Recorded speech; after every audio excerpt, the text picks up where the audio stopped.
A single father agrees to a blind date just days before Christmas, but the woman who shows up isn't the one he was waiting for.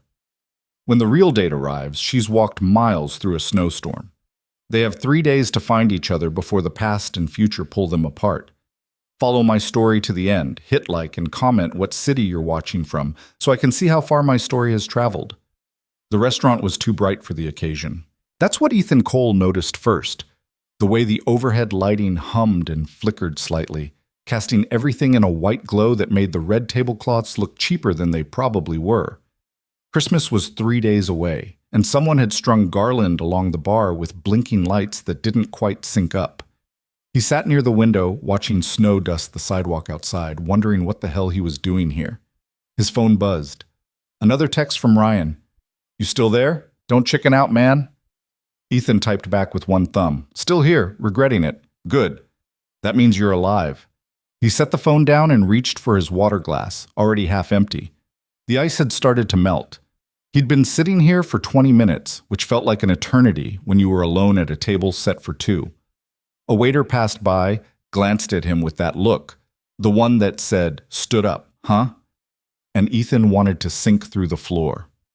This was Ryan's idea. Ryan, who'd been his best friend since college, who'd stood beside him at the funeral 4 years ago and hadn't left since. Ryan, who thought that after all this time, Ethan needed to get back out there. As if dating was something you did for cardiovascular health.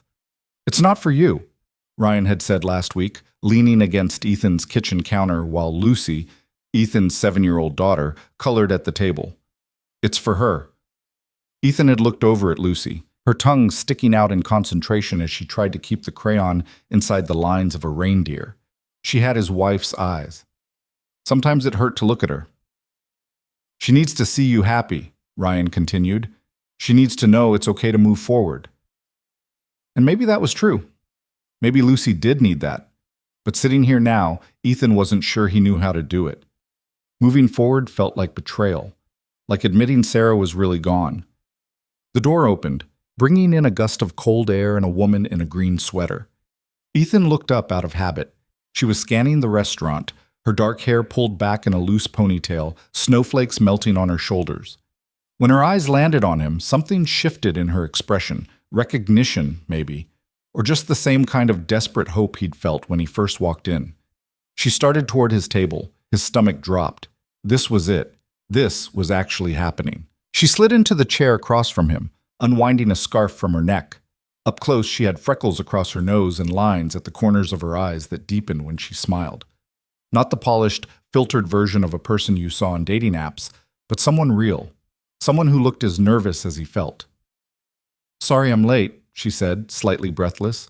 The traffic was insane. Everyone's panicking about the storm. Ethan tried to remember what Ryan had told him about her. A friend of a friend. Works in marketing, maybe? Or was it graphic design? He couldn't remember. His brain had gone blank. "It's fine," he managed. "I haven't been here long." A lie, but a kind one. She laughed, and it was a nice sound, genuine. "You're a terrible liar. You look like you've been sitting here long enough to memorize the menu." He couldn't help it. He smiled. Guilty. "I'm the same way," she said, settling into her chair. "I always show up early and then regret it because I have to sit there pretending to look at my phone like I'm doing something important." "What do you do when you're pretending?" "Usually, play that game where you match the tiles. You know the one, with the little animals." Ethan laughed, surprised by how easy it felt. "I read the same news article 3 times and retained nothing. See, we're both disasters."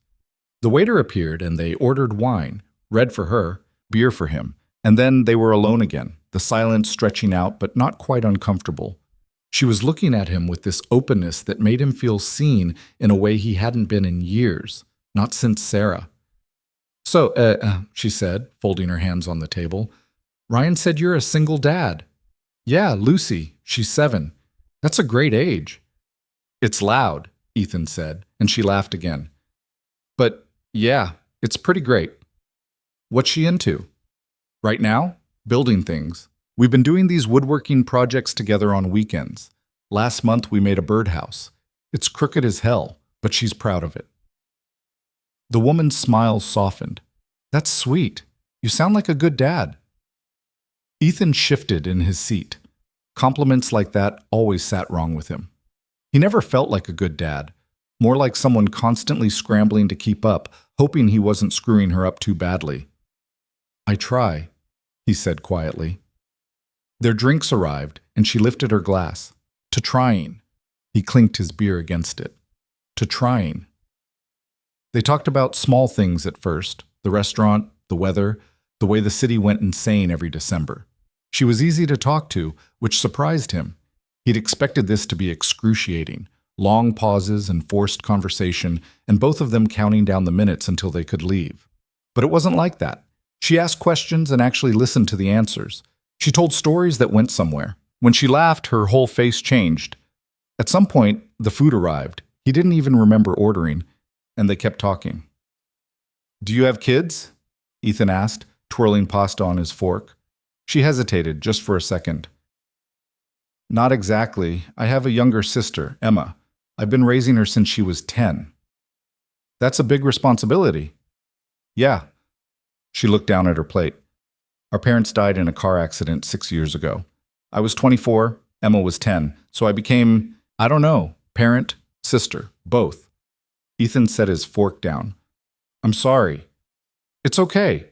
I mean, it's not, but you know, you keep going. He did know. He knew exactly what she meant. My wife died 4 years ago, he heard himself say. Cancer. It was fast. Her eyes widened slightly, and then her expression shifted into something gentler. I'm so sorry. Lucy doesn't really remember her. She was 3. Sometimes I don't know if that's better or worse. It's both, the woman said softly. It's always both. They sat there for a moment, the noise of the restaurant fading into the background. Two strangers connected by loss, sitting across from each other in a too-bright room with bad lighting and Christmas garland that didn't quite work. Can I ask you something? She said finally. Yeah. Why did you agree to this? The blind date, I mean. Ethan exhaled slowly. Honestly? For Lucy. My friend Ryan thinks she needs to see me happy, or at least trying to be. And what do you think? I think I don't know how to be happy anymore, but I don't want her growing up thinking that love only ends in loss. The woman nodded slowly. That's a good reason. What about you? Why'd you say yes? She smiled, but it didn't quite reach her eyes. Because Emma keeps telling me I work too much, that I need a life outside of being her guardian. And maybe she's right. Maybe I've been hiding.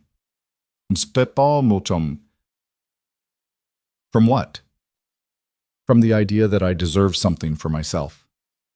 Ethan felt something shift in his chest. He didn't know this woman's name, Ryan had told him, but it had slipped his mind in the chaos of nerves. But sitting here, listening to her, he felt like he understood her, like maybe they were speaking the same language. I think you do, he said. Deserve something for yourself. She met his eyes, and for a moment the world narrowed to just the two of them. The noise, the lights, the other diners, all of it fell away. Then her phone buzzed. She glanced at it, and her expression changed. I'm sorry, I have to... Emma's calling. Of course, go ahead. She answered, turning slightly in her chair. Ethan couldn't hear the other side of the conversation, but he watched her face shift from concern to something harder. She hung up and set the phone down, pressing her fingers to her temples. Everything okay? He asked. Not really.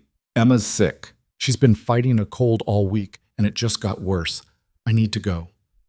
Yeah, of course. Go. She stood, grabbing her coat. I'm really sorry. This was really nice. It was. She hesitated, her hand on the back of the chair. Maybe we could do this again sometime. Ethan felt hope flicker in his chest, small and fragile. I'd like that. She smiled, a real smile this time, and then she was gone, weaving through the tables and out the door into the snow. Ethan sat there for a long moment, staring at the empty chair across from him. The waiter appeared and set down the check, and Ethan reached for his wallet, feeling lighter than he had in months. Maybe Ryan was right. Maybe this was what moving forward looked like. He paid the bill and stood, pulling on his coat. Outside, the snow was falling harder now, the streets turning white. He headed toward his car, his breath fogging in the cold air. That's when he heard it. "Excuse me." He turned. A woman was hurrying toward him, her coat dusted with snow, her face flushed from the cold. She wasn't wearing a green sweater. She was wearing a black jacket and jeans, and her hair was shorter, curling around her ears. "Are you Ethan?" she asked, breathless. He blinked. "Yeah?" She stopped in front of him, bending slightly to catch her breath. "I'm Arya, your blind date." Ethan's brain stuttered. "What?" "I'm so sorry I'm late. My car broke down on the highway, and I've been walking for the last 45 minutes. My phone died, so I couldn't call. I just—" She stopped, looking past him toward the restaurant. "Did you already leave?" Ethan stared at her. Then he looked back at the restaurant where the woman in the green sweater had been sitting just minutes ago. "Oh," he said quietly. Arya's expression shifted. "You thought I wasn't coming." "No, I—" He didn't know how to finish that sentence. She looked at him, and he saw the exact moment she understood. "You met someone else. I didn't—" She sat down, and I thought, "It's fine." Arya stepped back, wrapping her arms around herself. "I get it. I'm the one who was late." "She had an emergency. She left." Arya laughed, but it was hollow. "Well, that's something." Ethan ran a hand through his hair, snowflakes catching in his fingers. This was a disaster. This was worse than being stood up. "Look," he said. "I know this is weird, but do you want to get coffee? There's a place across the street." Arya looked at him like he'd just suggested they rob a bank. "You're joking." "I'm not." "You just had dinner with someone else." "I know, but you walked 45 minutes through a snowstorm to get here. That's—" He searched for the word. "That's something." She stared at him for a long moment, snow falling between them. He could see her trying to decide whether to turn around and walk away or give him the benefit of the doubt. Finally, she sighed. "One coffee." "One coffee," Ethan agreed. They crossed the street to a small cafe with steamed-up windows and mismatched chairs. Inside, it smelled like espresso and cinnamon. Arya ordered a latte, and Ethan got black coffee, and they sat at a table near the window. For a while, neither of them spoke. Arya wrapped her hands around her cup, staring down into the foam. "I almost didn't come," she said finally. "Why?" "Because I hate blind dates, because I thought this was going to be a waste of time." She looked up at him. "And then my car broke down, and I figured the universe was telling me to just go home. But I didn't." "Why not?" She smiled, but it was sad. "Because I told Emma I was doing this. And if I gave up just because it got hard, what kind of example would that be?" Ethan thought about Lucy, about the way she watched him, always looking for clues about how to navigate the world. "Emma's your sister, right?" he asked. Arya nodded.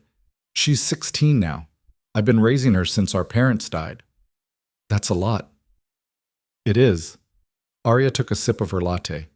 "But she's amazing. Smarter than I ever was. She's applying to colleges next year, and I'm terrified." "Of her leaving?" "Of her staying because of me." Arya set her cup down. "She got into this summer program last year, full scholarship, everything paid for, and she turned it down. She said she didn't want to leave me alone." Ethan heard the weight in her voice. "That's hard." "Yeah." They fell quiet again. Outside, the snow was coming down in thick sheets now, covering the cars parked along the street. "What about you?" Arya asked. "Ryan said you have a daughter. Lucy, she's 7. Does she know you're here?" Ethan shook his head. "She thinks I'm at a work thing." "Why?" "Because if I told her I was going on a date, she'd get her hopes up, and if it didn't work out—" He stopped. "I didn't want to disappoint her."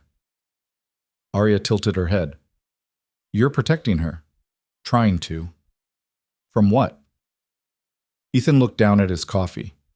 "From thinking things can go back to the way they were." Arya's expression softened. "They can't. But that doesn't mean they can't be good again." He looked up at her, and something in her eyes made his chest tighten. She wasn't trying to fix him or offer platitudes. She was just sitting there, holding her own grief and acknowledging his. "Can I ask you something?" Ethan said. "Sure." "The woman I met earlier, the one in the green sweater. Do you know who she was?" Arya frowned. "No idea." "She never said her name, and I didn't ask." He laughed, shaking his head. "I just assumed. Maybe she thought you were someone else too." "Maybe." They sat there, two people who'd stumbled into each other's lives by accident, connected by a case of mistaken identity and a snowstorm. "This is the weirdest night of my life," Arya said finally. "Same." She smiled, and this time it reached her eyes. "But it's not the worst." "No," Ethan agreed. "Not the worst." They stayed at the cafe until it closed, talking about everything and nothing. Arya told him about Emma's obsession with true crime podcasts and her dream of becoming a lawyer. Ethan told her about Lucy's crooked birdhouse and the way she insisted on wearing mismatched socks because patterns are boring. When they finally stepped outside, the snow had stopped, leaving the world blanketed in white. The streets were quiet, the kind of quiet that only comes after a storm. "I should get going," Arya said, pulling her coat tighter. "I need to check on Emma. How are you getting home? Your car's still on the highway." "I'll call a cab." "Let me drive you." She hesitated. "You don't have to."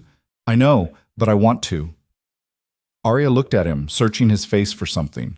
Whatever she found, it must have been enough because she nodded. "Okay." They walked to his car in silence, their breath fogging in the cold air. Ethan unlocked the doors, and they climbed in, shaking snow off their coats. He started the engine and cranked the heat, and they sat there for a moment while the windows defrosted. "Where to?" he asked. She gave him an address on the east side of the city, and he pulled out onto the empty street. The roads were slick, but he drove carefully, the only sound the hum of the heater and the crunch of snow under the tires. Halfway there, Arya spoke. "Can I ask you something?" "Yeah." "Why did you stay?" "After I showed up." Ethan thought about it, about the woman in the green sweater, who'd felt like a sign that maybe he could do this, and then Arya, who'd walked through a snowstorm because she'd made a promise. "Because you didn't give up," he said finally, "and I think I needed to see that." Arya didn't respond, but when he glanced over, she was smiling. They pulled up in front of a small apartment building with chipped paint and a broken light above the entrance. Arya unbuckled her seatbelt but didn't move to get out. "Thanks for the ride," she said. "And the coffee, and for not making this more awkward than it already was. Thanks for giving me a second chance." She looked at him, and for a moment, he thought she might say something else. But instead, she opened the door and stepped out into the cold. "Good night, Ethan." "Good night, Arya." She closed the door and headed toward the building, her footprints dark in the fresh snow. Ethan waited until she was inside before pulling away. As he drove home, the streets empty and quiet, he thought about the night, about two different women and two different conversations, and the strange, fragile hope that had started to take root in his chest. When he got home, Lucy was asleep, curled up on the couch with a blanket pulled up to her chin. Ryan was in the kitchen, scrolling through his phone. "How'd it go?" Ryan asked, looking up. Ethan hung his coat on the hook by the door. "It was complicated." "Good complicated or bad complicated?" "I don't know yet." Ryan raised an eyebrow. "But you're smiling." Ethan touched his face, surprised to find that he was. "Yeah, I guess I am." He scooped Lucy up carefully, carrying her to her room and tucking her into bed. She stirred slightly, mumbling something about reindeer, and he kissed her forehead. Back in his own room, Ethan lay in bed staring at the ceiling. He thought about Arya's words. They can't go back to the way they were, but that doesn't mean they can't be good again. Maybe she was right. Maybe moving forward didn't mean forgetting. Maybe it just meant opening the door and seeing what walked through. He fell asleep with that thought, and for the first time in months, he didn't dream about the past. The next morning, Ethan woke to the sound of Lucy singing off-key in the kitchen. He stumbled out of bed, pulling on a hoodie, and found her standing on a stool at the counter, mixing something in a bowl with intense concentration. "Morning, kiddo," he said, rubbing his eyes. "Morning, Daddy. I'm making pancakes." "You are?" Uncle Ryan showed me. He said you can't mess up pancakes. Ethan glanced at the counter, which was covered in flour and eggshells. He lied. Lucy giggled. Can you help? Always. They made pancakes together, messy and imperfect, and ate them at the table while Lucy told him about her dream. Something about a talking snowman and a penguin who played the drums. Ethan listened, nodding in all the right places, his mind only half there. He kept thinking about Arya, about the way she'd looked at him in the cafe, like she understood exactly what he was carrying. His phone buzzed, a text from Ryan. So? Details, Ethan typed back. Later, another buzz. That good, huh? He smiled and set the phone down. Daddy? Lucy was looking at him with syrup on her chin. Yeah, Luce? Are you happy? The question caught him off guard. Why do you ask? She shrugged. You look different, like when you smile at my drawings. Ethan reached across the table and wiped the syrup off her face with a napkin. Yeah, kiddo, I think I am. She beamed at him, and he felt something shift. Maybe this was what Ryan had been talking about. Maybe this was what Lucy needed to see. That afternoon, Ethan took Lucy to the hardware store to pick up supplies for their next project, a bookshelf for her room. She insisted on picking out the wood herself, running her hands over the planks like she was choosing a pet. This one, she said, pointing to a piece of pine with a knot in the center. You sure? It's got a flaw. That's what makes it special. Ethan smiled. Fair enough. They loaded the wood into the car and drove home, Lucy chattering the whole way about how she was going to paint the bookshelf purple with gold stars. Ethan half listened, his mind drifting back to the night before. He wondered if Arya was thinking about him too, if she'd told Emma about the weird, awkward, strangely hopeful night they'd had. When they got home, his phone buzzed again. This time, it wasn't Ryan. It was an unknown number. Hi, this is Arya. Ryan gave me your number. I hope that's okay. Ethan stared at the screen, his heart doing something stupid in his chest. He typed back. It's okay. How's Emma? Better, thanks for asking. A pause. Then, I was thinking about last night. Me too. Another pause. Do you want to try this again? The date, I mean. Without the mix-up this time. Ethan looked up at Lucy, who was trying to carry the wood into the house by herself, her face scrunched up with effort. He thought about Sarah, about the years he'd spent locked in grief, convinced that moving forward meant leaving her behind. But maybe it didn't. Maybe it just meant making room for something new. He typed back. Yeah, I'd like that. They met 2 days later at a coffee shop downtown, the kind with exposed brick and mismatched furniture that tried too hard to look vintage. Arya was already there when Ethan arrived, sitting at a corner table with her hands wrapped around a mug. She looked up when he walked in, and her face did this thing, half smile, half relief. That made his stomach flip. Hey, he said, sliding into the chair across from her. Hey yourself. Sorry I'm late. Lucy couldn't find her other shoe. Arya laughed. Did you find it? Yeah, in the freezer. The freezer? Don't ask, I have no idea.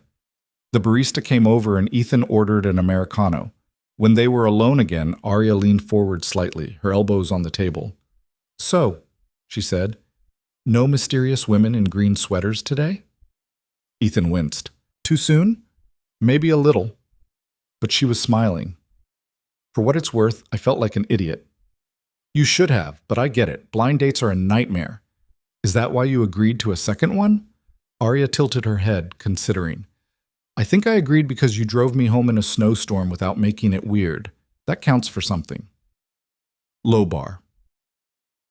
You'd be surprised how many people can't clear it. Their drinks arrived and they settled into an easier rhythm. Arya told him about Emma's college applications, how she was applying to schools all over the state but kept circling back to the local university. Ethan talked about work. He ran a small construction company, mostly residential projects, and how Lucy had recently decided she wanted to be an architect when she grew up. She drew this elaborate plan for a treehouse, Ethan said. 3 stories, a slide, a rope bridge connecting to the garage. Can you build it? Not without violating about 15 building codes. Arya grinned. So you're going to try anyway? Probably. They talked until their coffee went cold, and then Arya checked her phone and made a face. I have to pick Emma up from school in 20 minutes. Want me to walk you to your car? I took the bus. Car's still in the shop. Ethan stood. Come on. I'll give you a ride. You don't have to. I know, but I'm offering. Arya looked at him for a long moment, then nodded. Okay. They walked to his truck, parked a block away, and climbed in. The interior smelled like sawdust and coffee, and there was a booster seat in the back that Ethan had forgotten to take out. Arya didn't comment on it, just gave him directions to the high school. The drive took 15 minutes, and they spent most of it in comfortable silence. When they pulled up to the school, kids were streaming out of the building, bundled in coats and backpacks. That's her, Arya said, pointing.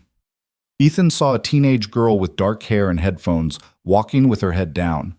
She looked up when she saw the truck, confusion flashing across her face before she jogged over. Arya rolled down the window. Hey, Em. Whose truck is this? Emma asked, eyeing Ethan suspiciously. This is Ethan. Ethan, this is Emma. Hi, Ethan said. Emma looked between them, her expression unreadable. Is this the guy from the blind date? Arya's cheeks flushed. Yes. The one where your car broke down and you had to walk through a blizzard? It wasn't a blizzard.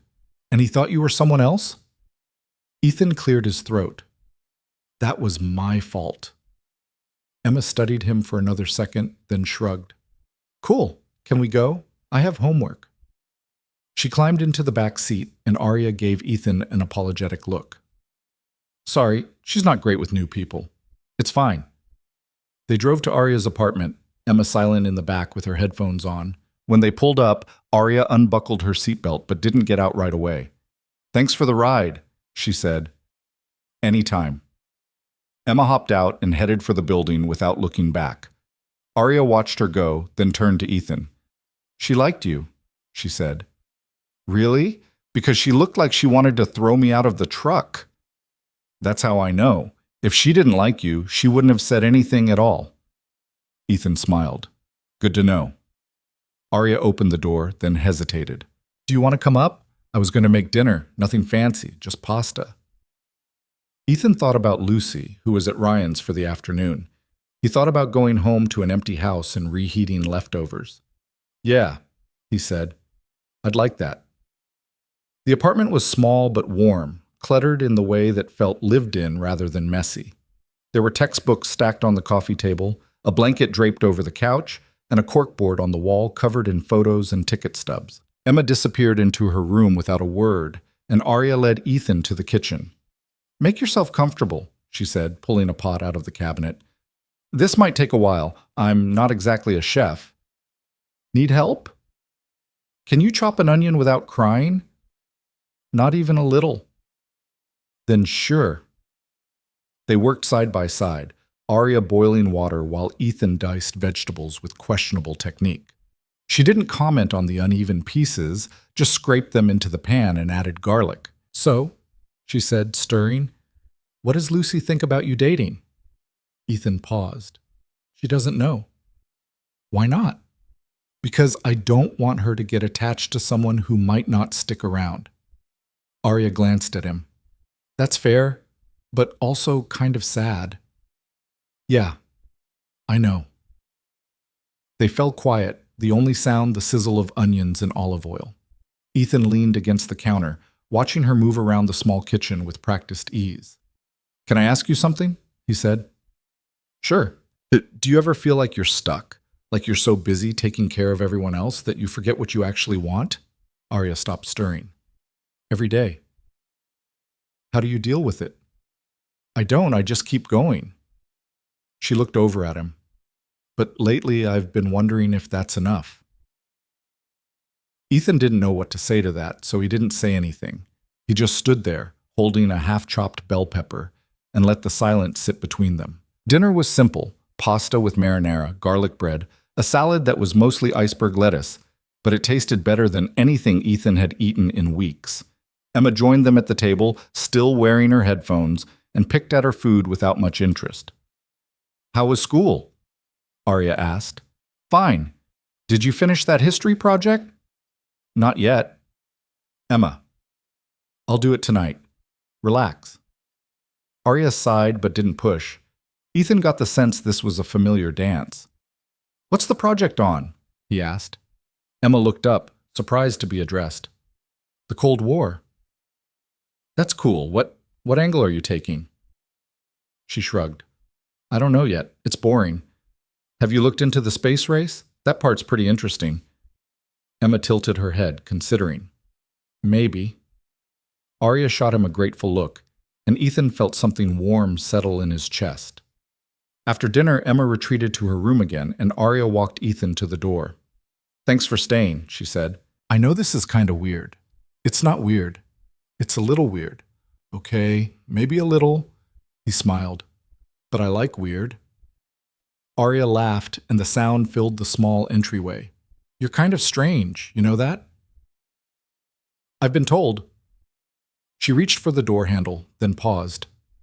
Do you want to do something this weekend? With Lucy and Emma, like a group thing? Ethan blinked. Seriously? Yeah, I mean, if they're both part of our lives, they should probably meet, right? Right, yeah, that makes sense. There's a winter festival in the park on Saturday. Ice skating, hot chocolate, the whole thing. We could all go. Ethan thought about Lucy's face when he told her they were going to a festival. She'd lose her mind. She'd love that, he said. So would Emma, even if she pretends not to. It's a date, Arya smiled. A family date. Is that what this is? She looked at him, her expression softening. I don't know, but I think I want to find out. Ethan left the apartment feeling lighter than he had in years.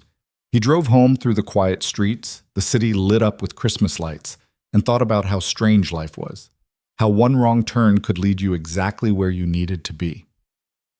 When he got home, Lucy was sprawled on the living room floor with crayons and construction paper, making what looked like a Christmas card. Hey, kiddo, he said, hanging up his coat. Daddy, look! She held up the card. It was covered in glitter and had a lopsided snowman on the front. That's awesome. Who's it for? You. Ethan's throat tightened. Yeah? Because you're the best daddy ever. He sat down on the floor beside her and pulled her into a hug. She smelled like crayons and shampoo, and he held on a little longer than necessary. Hey, Luce? Yeah? How would you feel about going to a winter festival on Saturday? She pulled back, eyes wide. Really? Really. There's ice skating and hot chocolate. Can I bring Uncle Ryan? Actually, there's going to be someone else there, a friend of mine, and her sister. Lucy frowned. A friend? Yeah, her name's Arya, and her sister's name is Emma. She's a teenager. Is she nice? I think so. You'll have to tell me what you think. Lucy considered this, her face scrunched up in concentration. Okay, but if she's mean, we're leaving. Deal. She went back to her card, and Ethan sat there watching her, feeling like maybe, just maybe, things were starting to shift. Saturday came faster than Ethan expected. He spent the morning helping Lucy pick out an outfit, which turned into a minor crisis when she couldn't decide between her purple coat and her red one. The purple one has a hood, she pointed out, but the red one is warmer. But the purple one is prettier. Lucy. Fine, red. They arrived at the park a few minutes early, and Ethan spotted Arya right away. She was standing near the entrance with Emma, both of them bundled in scarves and hats. When she saw him, she waved, and Ethan felt his pulse kick up. Is that her? Lucy whispered. Yeah, she's pretty. Ethan glanced down at her. You think so? Uh-huh. Does she like me? She doesn't know you yet. She will. They walked over, and Arya smiled. Hey. Hey, this is Lucy. Lucy stepped forward, suddenly shy. Hi. Hi, Lucy. I'm Arya. This is my sister Emma. Emma gave a half wave, her hands shoved in her pockets. Hey. For a moment, no one said anything. Then Lucy spotted the ice rink. Can we skate? she asked, tugging on Ethan's sleeve. That's why we're here. Come on! They rented skates and laced them up on a bench near the rink. Lucy was bouncing with excitement, and even Emma seemed slightly less indifferent. Arya caught Ethan's eye and grinned. This was a good idea, she said. Let's see if we survive it first. The rink was crowded, full of families and couples wobbling their way around the ice. Ethan helped Lucy onto the rink, holding her hand as she took tentative steps. Arya was right behind them with Emma, who skated like she'd done it 100 times. Show off, Arya muttered, and Emma smirked. Lucy was less confident, clinging to Ethan's arm with a death grip. I'm going to fall. You might, but I'll catch you. Promise? Promise.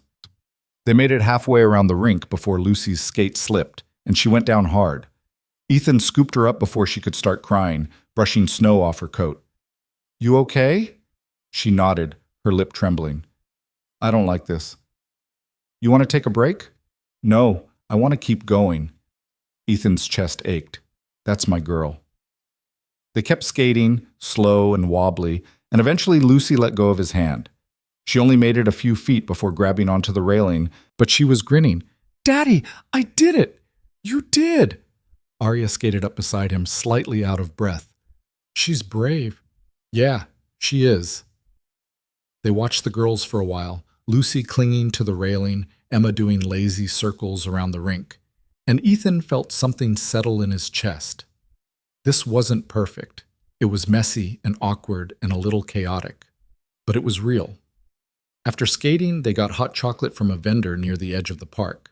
Lucy insisted on extra marshmallows, and Emma got whipped cream, and they all sat on a bench watching people pass by. This is nice, Arya said quietly. Yeah, it is. Lucy tugged on his sleeve. Daddy, can we come back next week? Maybe. Can Arya and Emma come too? Ethan glanced at Arya, who was smiling into her cup. If they want to. We want to, Emma said, surprising everyone. Lucy beamed. Yay! They stayed until the sun started to set, the sky turning pink and orange over the trees. On the walk back to the parking lot, Lucy slipped her hand into Arya's, and Ethan saw Arya's expression shift. Surprise, then something softer. You're really good at ice skating, Lucy said. Thanks. So are you. I fell a lot. That's how you learn. Lucy thought about this. Do you have kids? No, just Emma. Do you want kids? Lucy, Ethan said, his face heating, but Arya just laughed. Maybe someday. Lucy nodded, satisfied, and skipped ahead. Emma caught up with her, and the two of them walked together, their voices drifting back. Arya fell into step beside Ethan. Your daughter's not subtle. No, she's not. I don't mind. He looked at her. Yeah? Yeah? They reached the parking lot and Ethan unlocked his truck. Lucy climbed into the back, already half asleep, and Arya helped Emma into their car parked a few spaces away. Before she got in, Arya turned to him. Same time next week? Ethan smiled. It's a date. A family date. Right. She leaned in and kissed his cheek, quick and light, and then she was gone, sliding into the driver's seat and pulling away. Ethan stood there for a moment, his hand on his face, feeling like a teenager again. Daddy? Lucy called from the truck. Yeah, Luce? I like her. Me too, kiddo. Are you going to marry her? Ethan laughed, climbing into the driver's seat. Let's not get ahead of ourselves. But as he drove home, Lucy's question rattled around in his head. Marriage felt like a distant country he'd visited once and never planned to return to. But with Arya, it didn't feel impossible, just far away. Something he could see on the horizon if he squinted. The next few days blurred together in a way that felt almost normal. Ethan went to work, picked Lucy up from school, made dinner, helped with homework. But now there were texts from Arya scattered throughout the day. Nothing important, just small things. A picture of Emma studying. A joke about the weather. A question about what Lucy liked to eat. It was the kind of slow building that Ethan hadn't expected. No grand gestures, no sweeping romance, just two people figuring out how to fit into each other's lives. On Wednesday, Arya invited them over for dinner again, This time Emma was more talkative, asking Lucy about school and what she wanted for Christmas. Lucy, never one to hold back, launched into a detailed explanation of the bookshelf they were building and how she was going to paint it purple. "That sounds cool," Emma said. "Do you want to help?" Emma glanced at Arya, who nodded. "Sure. Why not?" After dinner, Ethan helped Arya with the dishes while the girls watched a movie in the living room. "This is getting easier," Arya said, handing him a plate to dry. "Yeah, it is. Do you think they like each other, Lucy and Emma?" "I think so. Lucy's been talking about her nonstop." Arya smiled. "Emma, too. She asked me if we were going to keep seeing you." "What did you say?" "I said, I hoped so." Ethan set the plate down and turned to face her. "I'm glad you walked through that snowstorm." "Me too." They stood there, close enough that Ethan could see the gold flecks in her eyes. He wanted to kiss her, but the timing didn't feel right. Not yet. "Do you want to stay?" Arya asked. "For the movie?" "Yeah, I do." They joined the girls on the couch, Lucy wedged between Ethan and Arya, Emma stretched out on the floor with a pillow. The movie was some animated thing about a talking dog, and Lucy laughed at all the wrong parts, but Ethan didn't care. He was too busy noticing the way Arya's hand rested near his on the couch, their fingers almost touching. Halfway through the movie, Lucy fell asleep, her head on Ethan's shoulder. Arya glanced over and smiled. "She's out," she whispered. "Yeah, she does that. Do you need to get her home?" Ethan looked down at Lucy, her face peaceful in sleep. "Probably, but I don't want to move." "Then don't." So he didn't. He sat there with his daughter asleep on one side and Arya warm on the other, and for the first time in 4 years, he felt like he was exactly where he was supposed to be. When the movie ended, Emma turned off the TV and headed to her room without a word. Arya stood and stretched. "I should get her to bed," Ethan said, carefully lifting Lucy. "Let me walk you out." They made their way to the door, Lucy heavy in his arms. Arya opened it, and the cold air rushed in. "Thanks for tonight," Ethan said. "Thanks for coming." He shifted Lucy's weight, and Arya reached out, brushing a strand of hair off Lucy's forehead. The gesture was so tender it made Ethan's chest tighten. "She's lucky to have you," Arya said. "I'm the lucky one." Arya looked up at him, and this time Ethan didn't hesitate. He leaned in and kissed her, soft and careful, Lucy still asleep between them. When he pulled back, Arya was smiling. "Good night, Ethan." "Good night, Arya." He carried Lucy to the truck and buckled her in, and as he drove home, he felt something he hadn't felt in years. Hope. The call came 3 days before Christmas. Ethan was at a job site, standing in what would eventually be someone's kitchen, when his phone rang. Unknown number. He almost didn't answer, but something made him swipe. "Hello?" "Mr. Cole?" A woman's voice, professional and distant. "Yeah, that's me." "This is Jennifer Marks from Whitmore and Associates. I'm calling on behalf of Arya Reed. She listed you as a reference." Ethan's stomach dropped. "A reference? For what?" "A position with our firm, senior project manager. She's one of our final candidates." The woman kept talking, asking questions about Arya's work ethic and reliability, but Ethan barely heard her. His mind was stuck on one word, position. He gave vague, positive answers. Yes, she's responsible. Yes, she's dedicated. And hung up feeling like he'd been punched. Arya hadn't mentioned a job. Any job. Let alone one that required references. He tried calling her twice during lunch. Both times it went to voicemail. By the time he picked Lucy up from school, his jaw was tight enough to crack teeth. "Daddy, you're driving weird," Lucy said from the back seat. "Sorry, kiddo." "Are you mad?" "No, just thinking." "About what?" "Grown-up stuff." Lucy went quiet, which meant she didn't believe him. Smart kid. When they got home, Ethan's phone buzzed. Finally. "Sorry, crazy day. What's up?" He stared at the text, then typed back. "Can we talk? In person?" A long pause. "Is everything okay?" "I don't know. Are we?" Another pause, longer this time. "I'll come over after Emma gets home." "Around 6? "Okay." Ethan made dinner on autopilot. Mac and cheese from a box, Carrot sticks Lucy wouldn't eat and tried to keep his expression neutral. But when Ryan stopped by to drop off some tools, he took one look at Ethan and frowned. What happened? Nothing. You look like someone kicked your dog. I don't have a dog. Ryan leaned against the counter. Is it Arya? Ethan didn't answer, which was answer enough. What'd she do? I don't know yet. That's the problem. Ryan studied him for a moment, then clapped him on the shoulder. Don't spiral before you know what's going on. That's how you screw things up. Thanks for the advice. I'm serious. Talk to her. Listen. Don't assume. When did you get so wise? I've always been wise. You just never listen. Ryan left, and Ethan went back to staring at the clock. The minutes dragged. Lucy finished her homework, took a bath, put on pajamas. By the time the doorbell rang, Ethan felt like he'd aged a year.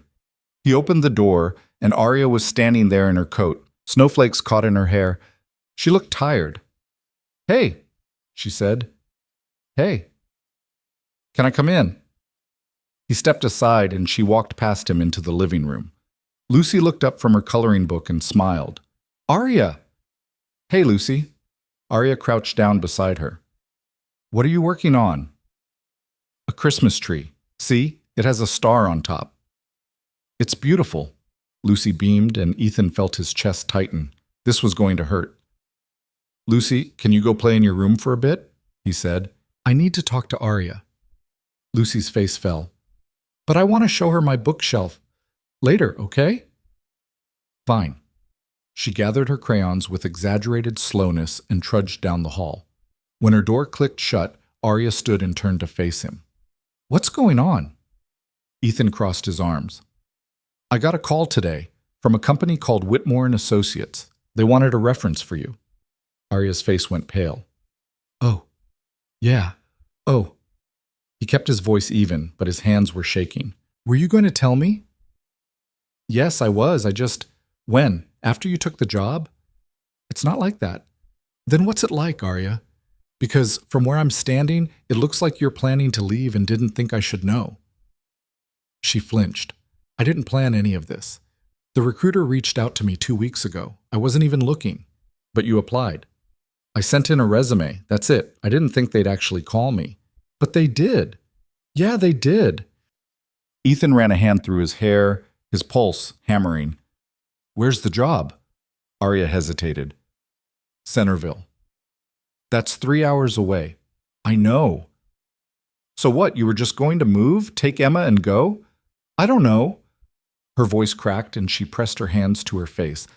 I don't know what I'm doing, okay? This job, it's everything I've worked for. Good pay, benefits, stability. Emma could go to any school she wanted. We wouldn't have to worry about rent or whether I can afford her textbooks. And us? Ethan's voice was quiet now, dangerous. What about us? Arya lowered her hands. Her eyes were red. I didn't think there was an us yet. We've been seeing each other for 2 weeks. 2 weeks where you met my daughter, where I met Emma, where we talked about doing this together. I know. So what changed? She looked at him, and he saw it then. The fear. The same fear he'd been carrying since Sarah died. The fear of hoping for something and losing it anyway. Nothing changed, Arya said softly. That's the problem. I've spent 6 years putting Emma first, making sure she's okay. And now she's applying to colleges, and I'm terrified that when she leaves, I'll have nothing. No career, no life of my own, just this apartment and a job that barely pays the bills. You'd have me. Would I? She shook her head. Ethan, you're still in love with your wife. The words hit him like a slap. That's not fair. Isn't it? You haven't told Lucy about me? Not really. You still sleep in the same bed you shared with Sarah. You talk about her like she's coming back. She's not coming back, I know that. Do you? Because sometimes I think you're just trying me on, seeing if I fit, and the second I don't, you'll go back to the way things were. Ethan stared at her, his throat tight. Is that really what you think? Arya's voice broke. I don't know what to think. I like you, Ethan, I really do, but I can't build my life around a maybe. The silence stretched between them, heavy and suffocating. Ethan wanted to tell her she was wrong, that he wasn't stuck in the past, that he wanted this, wanted her, more than he'd wanted anything in years. But the words wouldn't come. Finally, Arya picked up her coat. I should go. Arya? I have an interview on Christmas Eve. They want to meet me in person. She wouldn't look at him.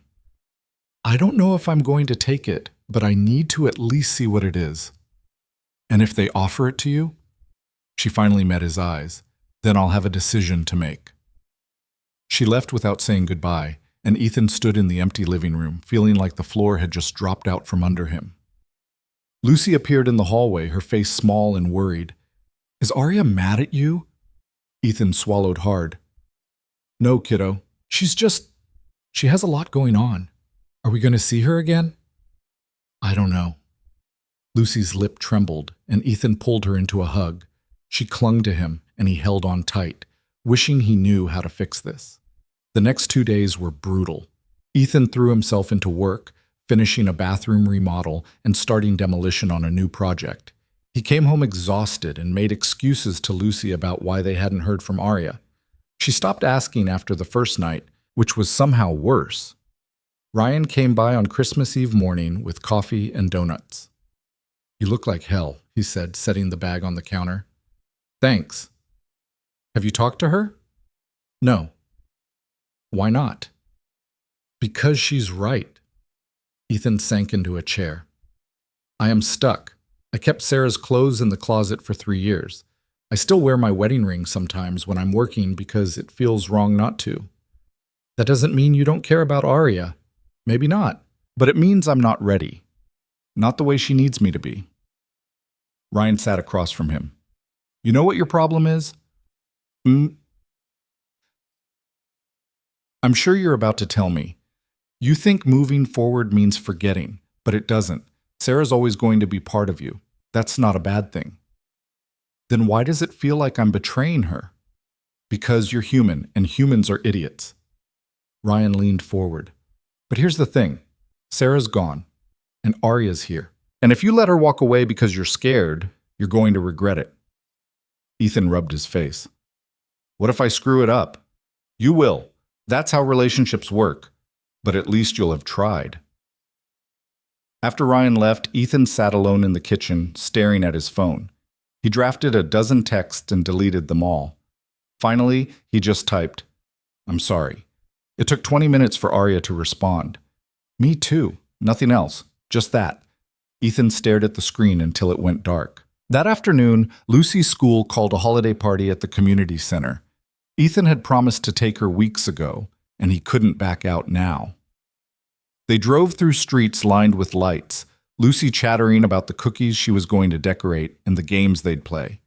The community center was packed, kids running everywhere, parents clustered near the refreshment table, someone dressed as Santa handing out candy canes. Lucy took off the second they walked in, and Ethan found a spot against the wall where he could watch without being trampled. His phone buzzed. Emma's interview is at 2. I'm driving her to Centerville now. Ethan checked the time. It was 1:15. She'd be gone for hours. He typed back, Good luck. 3 dots appeared, then disappeared, then appeared again. Thanks. Ethan shoved his phone in his pocket and tried to focus on Lucy, who was now covered in frosting and glitter. She waved at him from across the room, and he waved back, forcing a smile. The party dragged. By the time they left, it was almost 4 and the sky was already darkening. Snow had started to fall again, light and steady. Can we make cookies when we get home? Lucy asked. Sure, kiddo. They stopped at the store for ingredients, and Ethan tried not to think about where Arya was or how the interview was going. But his mind kept circling back. What if they offered her the job on the spot? What if she said yes? They were halfway home when his phone rang. He glanced at the screen. Arya. Hold on, Luce, he answered, putting it on speaker. Hey. Ethan. Her voice was shaking. What's wrong? It's Emma. Her school called. There was a field trip today, some museum thing, and the bus broke down on the highway. Ethan's blood ran cold. Is she okay? I don't know. They said everyone's fine, but the bus is stuck, and there's a storm coming. They're waiting for another bus, but it's going to take hours. Where are they? Route 47, near the state line. Ethan's hands tightened on the wheel. Route 47, the same highway where Sarah had died, where her car had skidded on black ice and hit a guardrail, and nothing had ever been the same. "Ethan?" Arya's voice was desperate. "I'm still an hour away. I don't know what to do." He pulled over to the side of the road, his heart pounding. "I'll go." "What?" "I'm 20 minutes from there. I'll go get her." "You don't have to." "Yes, I do." There was a pause, then quietly, "Thank you." Ethan hung up and looked at Lucy in the rearview mirror. "Change of plans, kiddo. We're going to pick up Emma." Lucy's eyes widened. "Is she okay?" "She's fine, but her bus broke down and we're going to help." "Okay." Ethan pulled back onto the road, his pulse hammering. The snow was falling harder now, the windshield wipers barely keeping up. He kept his speed steady, his hands tight on the wheel, and tried not to think about the last time he'd driven this highway in a storm. Route 47 stretched out ahead of him, empty and white. The sky was gray, the trees heavy with snow. He passed the spot where Sarah's car had crashed, a dip in the road near a guardrail that had been replaced, and felt his chest constrict. "Daddy?" Lucy's voice was small. "Are you scared?" "A little." "Me too." "It's okay to be scared. We're going to be fine." He said it as much for himself as for her. 10 minutes later, he spotted the bus. A yellow shape pulled onto the shoulder, hazard lights blinking. Ethan parked behind it and killed the engine. "Stay here," he told Lucy. "But I'll be right back." He climbed out into the snow, the wind cutting through his jacket. The bus driver was standing outside, talking on his phone. When he saw Ethan, he frowned. "Can I help you?" "I'm here for Emma Reed. Her sister sent me." The driver nodded and opened the bus door. "She's in the back." Ethan climbed the steps, and the warmth of the bus hit him like a wall. Kids were scattered across the seats, some talking, some staring at their phones, a few looking scared. He spotted Emma near the back, her arms wrapped around herself. "Emma." She looked up, and her face crumpled with relief. "You came." "Of course I came." She stood and grabbed her backpack, and Ethan led her off the bus. The driver was still on the phone, and Ethan didn't wait for explanations. He just got Emma into the truck, buckled her in, and started driving. "Are you okay?" he asked. Emma nodded, her eyes red. "I thought we were going to be stuck there all night." "You're not. You're safe." "Where's Arya?" "She's on her way back from Centerville. She'll meet us at home." Emma was quiet for a moment, then quietly, "Thank you." Ethan glanced at her in the rearview mirror. "You don't have to thank me." "Yes, I do. You didn't have to come." "Yeah, I did." Lucy leaned forward and touched Emma's arm. "We're making cookies when we get home. You can help." Emma smiled, shaky but real. "Okay." They drove in silence, the snow swirling around them. Ethan kept his eyes on the road, his heart still pounding, and thought about Arya, about the job in Centerville, about the choice she'd have to make. He didn't have answers, but he had this. Lucy in the back seat, Emma beside her, both of them safe. That had to count for something.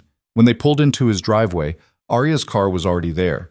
She was standing on the porch, her face pale and drawn, and the second Emma climbed out of the truck, Arya ran to her. "Are you okay?" She grabbed Emma's face, checking for injuries.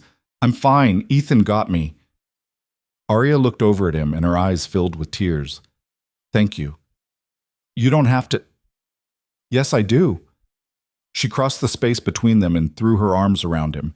Ethan held her, feeling her shake, and something inside him cracked open. "It's okay. She's okay." "I thought—" Arya's voice broke. "When they called, all I could think was that I wasn't there. But she's here now, and she's safe." Arya pulled back, wiping her face. "The job. They offered it to me." Ethan's stomach dropped. "Oh." "I told them I needed time to think." "How much time?" "A week." She looked at him, her expression raw. "I don't know what to do." Ethan wanted to tell her to stay, to choose him, but he couldn't. Not when he didn't know if he could give her what she needed. "Come inside," he said instead. "Let's get warm." They went into the house, and Lucy immediately pulled Emma toward the kitchen. "We're making cookies. You have to help." Emma glanced at Arya, who nodded. "Go ahead." The girls disappeared and Arya sank onto the couch, exhausted. Ethan sat beside her, leaving space between them. "I'm sorry," he said. "For what?" "For not being ready." Arya looked at him. "You drove into a storm to save my sister. That sounds pretty ready to me." "That's different." "How?" Ethan didn't have an answer. From the kitchen came the sound of laughter, Lucy and Emma arguing over how much flour to use. Arya smiled, faint and tired. "They're good together," she said. "Yeah, they are. I don't want to take that away from them, or from you." "Then don't." Arya shook her head. "It's not that simple." "Why not?" "Because staying here means giving up something I've worked for my whole life, and leaving means giving up you." She looked at him. "Either way, I lose." Ethan reached for her hand. "What if you didn't have to choose?" "What do you mean?" He took a breath. "What if there was a way for you to have both?" Arya frowned. "Ethan, just listen. My company's been growing. I need someone to manage the projects, scheduling, budgets, client relations. I've been doing it myself, and I'm drowning. The pay's not as good as Centerville, but it's stable. And you'd be here." Arya stared at him. "You're offering me a job?" "I'm offering you an option." "That's—" She shook her head. "That's insane." "Maybe, but it's something." She pulled her hand away, standing. "I can't take a job from you just because we're dating." "Why not?" "Because what happens when this falls apart? Then I've given up everything, and I'm stuck working for my ex." "Who says it's going to fall apart?" "Ethan, I'm not asking you to marry me. I'm just asking you to stay long enough to figure out if this is real." Arya looked at him, her expression torn. "I need to think." "Okay." She grabbed her coat. "I should take Emma home." "You don't have to." "I know, but I need space." Ethan followed her to the kitchen, where Emma and Lucy were covered in flour. "We have to go," Arya said. Emma's face fell. "But we're not done." "We'll finish another time." Lucy looked at Ethan, confused. "Are they leaving?" "Yeah, kiddo. But we didn't make the cookies."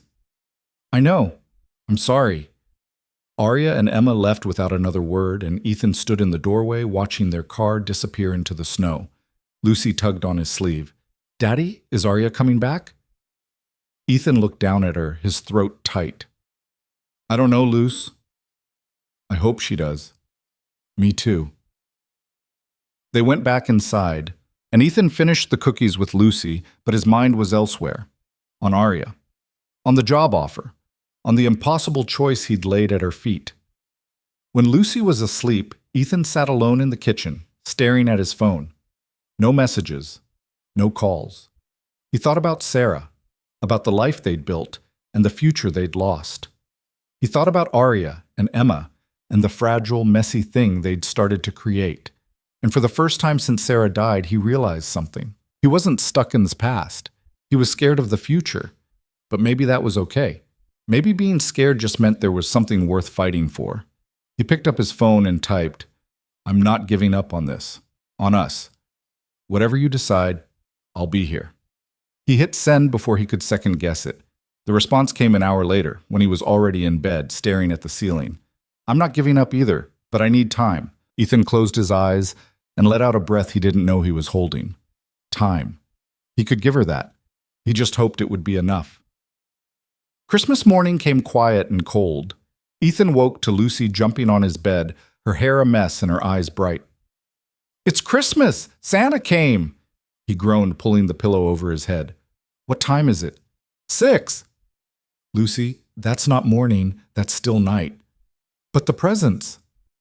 He gave up and followed her to the living room, where she tore through wrapping paper with the kind of focused destruction only a 7-year-old could manage. There was a new art set, books about building things, and the purple paint she'd wanted for her bookshelf. She hugged each gift like it was the greatest thing she'd ever seen. Ethan made coffee and sat on the couch watching her play. His phone was silent. No messages from Arya. He'd checked 3 times already, which was pathetic, but he couldn't help it. "Daddy, look!" Lucy held up a box. "Can we build this today?" It was a model airplane, the kind with 1,000 tiny pieces that would probably end up all over the floor. Sure, kiddo. Can we invite Arya and Emma? Ethan's chest tightened. I don't think they're free today. Oh. Lucy's face fell. Maybe tomorrow? Maybe. She went back to her toys and Ethan stared at his phone. He wanted to text Arya, ask how she was, wish her Merry Christmas, but he'd said he'd give her time, and that meant waiting. Ryan showed up around noon with a casserole his mom had made and a 6-pack of beer. Merry Christmas, he said, setting everything on the counter. You didn't have to come over. Yeah, I did. You look miserable. I'm fine. Ryan popped open a beer and handed it to him. You heard from her? No.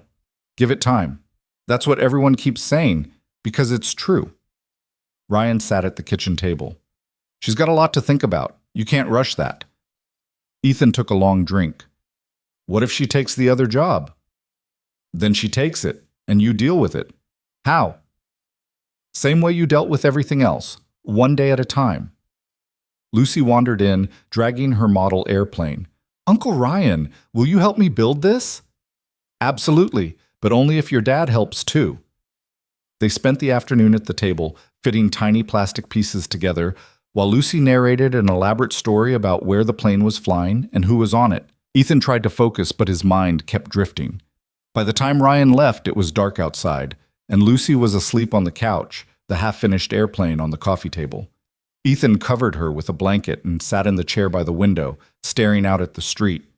The houses were lit up, all warm glows and blinking lights. Somewhere out there, Arya was having her own Christmas. Maybe she was with Emma, making dinner. Maybe she was thinking about him. Or maybe she wasn't. His phone buzzed. He grabbed it so fast, he almost dropped it. Merry Christmas. Just 2 words, but they made his heart race. He typed back, Merry Christmas. How was your day? Quiet. Yours? Same. A pause. Then, I miss you. Ethan stared at the screen, his throat tight.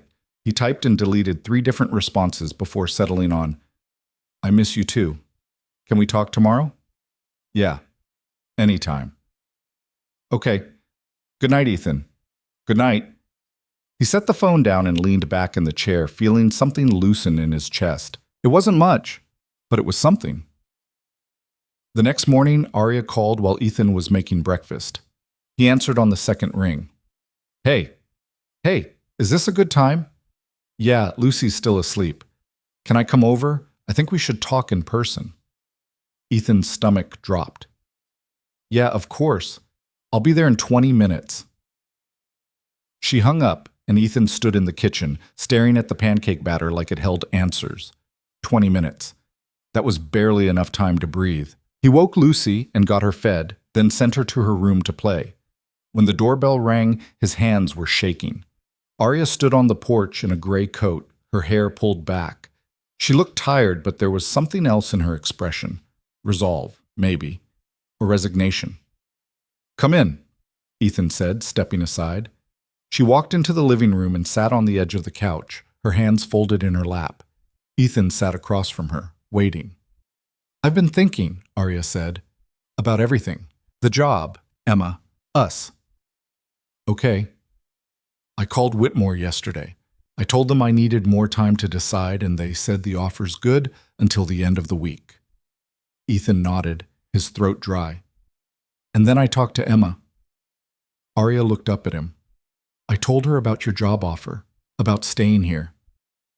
What did she say? She said I should do whatever makes me happy. Arya's voice cracked, which is the most terrifying thing anyone's ever said to me. Ethan leaned forward. Why? Because I don't know what that is. I've spent so long making sure Emma's okay that I forgot to think about what I want. So think about it now. Arya shook her head. It's not that simple. If I take your job and we don't work out, I've given up everything. And if I take the Centerville job, I lose you, and Emma loses the first real family she's had since our parents died. Then don't think about what you're losing. Think about what you're gaining. She looked at him, her eyes wet. What am I gaining, Ethan? He didn't know how to answer that, not in a way that wouldn't sound desperate or selfish. I can't promise you perfect, he said finally. I can't promise I won't screw this up or that I'll always say the right thing, but I can promise I'll try, every single day. Arya wiped her face. That's not enough. The words hit him like a punch. I need more than trying, she continued. I need to know you're all in, that you're not just doing this because you feel guilty or because Lucy likes me. I'm not. Then why? Her voice rose. Why do you want me to stay? Ethan stood, his pulse hammering. Because I'm in love with you. The words hung in the air between them. Arya stared at him, her mouth slightly open. What? I'm in love with you, he said again, quieter this time. I didn't plan it. I didn't even want it.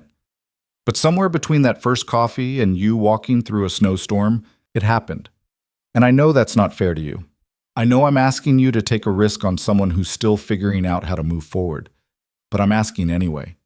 Arya's face crumpled, and she covered it with her hands. Ethan crossed the room and knelt in front of her. You don't have to say it back, he said. I just needed you to know. She lowered her hands, tears streaming down her face. I love you too. Ethan's heart stopped. What? I love you too, and that's why this is so hard. She touched his face. Because if I stay and it doesn't work, I don't know if I'll survive it. Then we make it work. How? I don't know, but we figure it out together. Arya leaned her forehead against his. I'm scared. Me too. They stayed like that for a long moment, the world narrowing to just the two of them. Then Lucy's voice came from the hallway. Daddy? Is Arya here? Ethan pulled back and Arya quickly wiped her face. Yeah, Luce. Come here. Lucy appeared in her pajamas, her hair sticking up. When she saw Arya, her face lit up. You came back! I did. Lucy ran over and threw her arms around Arya's neck. I missed you. Arya held her tight, her eyes closed. I missed you too. Ethan watched them, feeling something shift in his chest. This was what he wanted, this messy, imperfect, terrifying thing. Lucy pulled back. Are you staying for breakfast? Arya glanced at Ethan, and he nodded. Yeah, I'm staying. They made pancakes together, Lucy in charge of mixing while Arya supervised and Ethan tried not to burn anything. It felt normal in a way that shouldn't have been possible after everything, but somehow it was. After breakfast, Lucy dragged Arya to her room to show her the model airplane, and Ethan cleaned up the kitchen. His phone buzzed with a text from Ryan. How'd it go? She's still here. That's a good sign. Yeah, it is. When Arya came back, Lucy was chattering about painting her bookshelf, and Arya was nodding along like it was the most important thing in the world. Can we start today? Lucy asked. If your dad says it's okay. Ethan smiled. Go get the paint. Lucy sprinted off and Arya turned to him. I need to talk to Emma about everything. You want me to come with you? No, I think I need to do this alone. But can I come back later? Of course. She kissed him, quick and soft, and left. Ethan stood in the doorway, watching her drive away, and thought about how strange it was that 2 weeks could change everything. Lucy appeared with the purple paint, and they spent the afternoon in the garage working on her bookshelf. She insisted on doing most of the painting herself, which meant it was streaky and uneven, but she didn't care. When they were done, she stood back and admired it like it was a masterpiece. It's perfect, she said. It's pretty great. When Arya comes back, I'm going to show her. I'm sure she'll love it. Lucy looked up at him. Is she going to stay? Like, forever? Ethan crouched down beside her. I don't know, Luce, but I hope so. Me too. That evening, Arya texted, Can I come over? I talked to Emma. Yeah, doors open. She arrived an hour later with Emma in tow. Lucy ran to hug Emma, and the two of them disappeared into Lucy's room before anyone could say anything.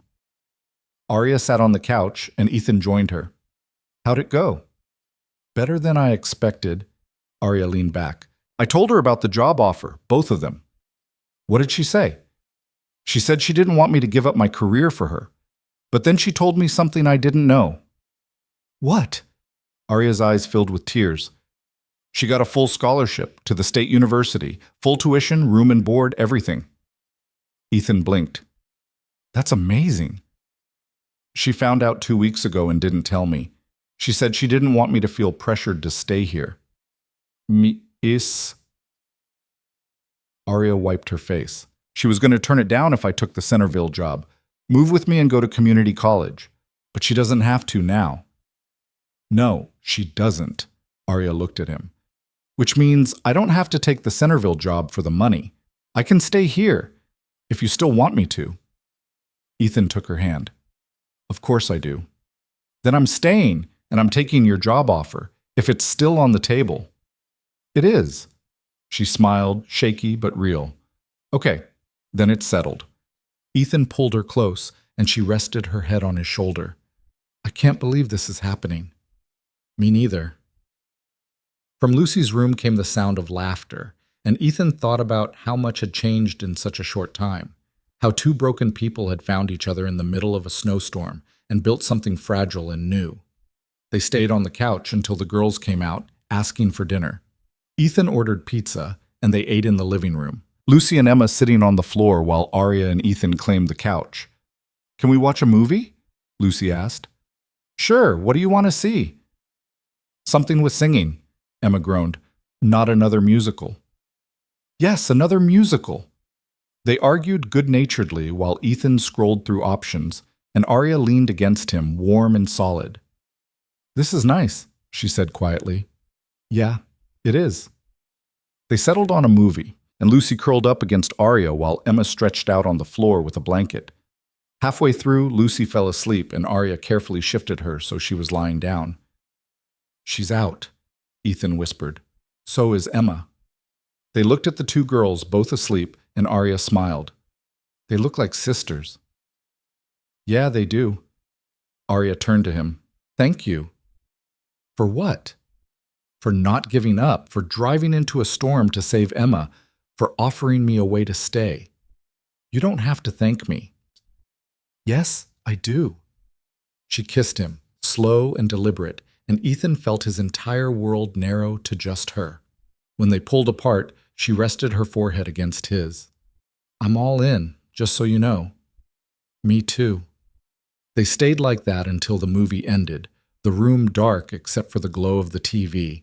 Then Arya carefully woke Emma, and Ethan carried Lucy to bed.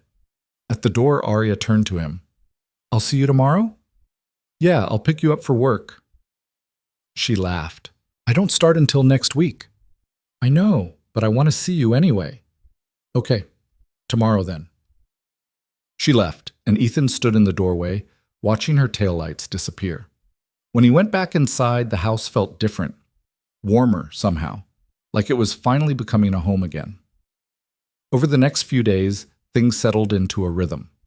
Arya came over every morning, and they'd have coffee while the girls got ready. Then Ethan would drop Lucy at school, and Arya would head to her apartment to pack. She'd officially given notice at her old job and accepted Ethan's offer, and now she was sorting through 6 years of accumulated belongings. On New Year's Eve, Ethan took Lucy and Arya and Emma to the same park where they'd gone ice skating. There was a fireworks show at midnight, and the city had set up food trucks and live music. Lucy was beside herself with excitement, dragging Emma from booth to booth, trying everything. Arya walked beside Ethan, her hand in his, and every so often she'd lean into him and smile. This is good, she said. Yeah, it is. As midnight approached, they found a spot near the front where they could see the sky. Lucy climbed onto Ethan's shoulders, and Emma stood beside Arya, both of them craning their necks. The countdown started. 10, 9, 8. Ethan looked at Arya, and she looked back at him. 3, 2, 1. The sky exploded in color, reds and golds and blues, and Lucy squealed with delight. Emma pulled out her phone to take pictures, and Arya leaned up and kissed Ethan as the world lit up around them. Happy New Year, she whispered. Happy New Year. They stayed until the last firework faded, and then they walked back to the truck, Lucy half asleep on Ethan's shoulders and Emma yawning. Best New Year's ever, Lucy mumbled. Ethan glanced at Arya, who smiled. Yeah, kiddo, I think it was. When they got home, Arya and Emma came inside. It was late, and the roads were icy, and Ethan didn't want them driving. He set Lucy in her bed and found blankets for the couch. "You don't have to stay," he said, "but I'd feel better if you did." Arya looked at Emma, who shrugged. "I'm too tired to argue." They settled in, Emma on the couch, Arya in Ethan's bed. He lay beside her in the dark, listening to her breathe. "Ethan?" she said softly. "Yeah? I'm glad I walked through that snowstorm." He smiled. "Me too." She turned toward him, and he pulled her close, feeling the rise and fall of her breathing. Outside, the world was quiet and still, blanketed in snow. But in here, everything felt warm. "I love you," she whispered. "I love you too." They fell asleep like that, tangled together, and when Ethan woke the next morning, Arya was still there, still real, still his. Lucy and Emma were already awake, making a mess in the kitchen. Ethan could hear them arguing about pancakes versus waffles, and he smiled. "They're going to drive us crazy," Arya said, her voice sleepy. "Probably. Worth it, though." "Yeah, definitely worth it." They got up and joined the girls, and Ethan made coffee while Arya tried to mediate the pancake debate. Eventually, they compromised on both, and the four of them sat around the table, laughing and talking over each other. It wasn't perfect. The pancakes were burnt on one side, and Emma spilled orange juice all over the table, and Lucy wouldn't stop asking when they could build the next project. But it was real, and it was theirs. Later that week, Arya started at Ethan's company. She showed up on her first day in a blazer and jeans, her hair pulled back, looking every bit the professional he knew she was. "Ready?" he asked, nervous. "You'll be great." And she was. Within a week, she'd reorganized the entire filing system and streamlined the scheduling process. Clients loved her, and the crew respected her. Ethan watched her work and felt something close to pride. One afternoon, she caught him staring. "What?" "Nothing, just thinking." "About what?" "About how lucky I am." She smiled. Sap. Guilty. Emma's scholarship started in the fall, which gave them the rest of the year to figure out living arrangements. Arya was still in her apartment, but she spent most nights at Ethan's. Her toothbrush appeared in the bathroom. Her coffee mug claimed a spot in the cabinet. Little by little, she became part of the fabric of his life. In February, Ethan took Sarah's wedding ring off for the last time. He put it in a box in the closet, along with photos and letters and all the pieces of a life he'd loved and lost. It hurt, but it also felt right. Arya found him sitting on the bed, staring at the box. "You okay?" she asked. "Yeah, just saying goodbye." She sat beside him. "You don't have to get rid of it." "I'm not. I'm just putting it away." Arya took his hand. "She'd be proud of you for moving forward." "You think so?" "I know so." Ethan looked at her, this woman who'd walked into his life by accident and stayed on purpose, and felt his heart settle. "Thank you," he said. "For what?" "For believing in me when I didn't believe in myself." Arya leaned her head on his shoulder. "We're a good team." "Yeah, we are." That night, after Lucy was asleep and the house was quiet, Ethan and Arya sat on the couch, her feet in his lap. "I've been thinking," she said. "About what?" "About the future. About us." Ethan's pulse kicked up. "Okay. I think we should move in together, officially." He blinked. "Seriously?" "Yeah, Emma's leaving in the fall and my lease is up in June. It makes sense. What about Emma?" "She's already on board," she said, and I quote, "It's about time." Ethan laughed. "What about Lucy?" "Ask her." He did, the next morning over breakfast. Lucy's face lit up like Christmas. "Really? Arya and Emma are moving in?" "If that's okay with you." "Yes, yes, yes!" She jumped out of her chair and ran to hug him. "This is the best thing ever." Arya appeared in the doorway, smiling. "I take it she's okay with it?" "She's more than okay." Lucy ran to Arya next, nearly knocking her over. "You're staying forever, right?" Arya looked at Ethan over Lucy's head. Yeah, kiddo, I'm staying forever. And just like that, the decision was made. They spent the spring getting ready. Arya packed up her apartment, and Ethan cleared out space in the house. Emma helped Lucy paint her bookshelf gold stars, and the two of them planned how they'd share the upstairs. On moving day, Ryan showed up with a truck and a cooler of beer. Big day, he said. Yeah, it is. You nervous? A little. Don't be. You've got this. They moved boxes and furniture, and by the end of the day, Arya's things were scattered throughout the house. Her books on the shelves, her art on the walls, her shoes by the door. It looked lived in. It looked like a home. That night they ordered takeout and sat on the floor surrounded by boxes. Lucy and Emma were half asleep on the couch, and Arya leaned against Ethan's shoulder. We did it, she said. Yeah, we did. No regrets? Not even one. She kissed him, and he tasted salt from the sweat and tears of the day. It wasn't glamorous, but it was real. I love you, she said. I love you too. And for the first time in 4 years, Ethan felt like he was exactly where he was supposed to be. Summer hit hard and fast, the kind that made the asphalt shimmer and turned the backyard into a furnace. Ethan's company had 3 major projects running simultaneously, which meant 12-hour days and coming home too tired to think. Arya handled it with the kind of efficiency that made him wonder how he'd ever managed without her.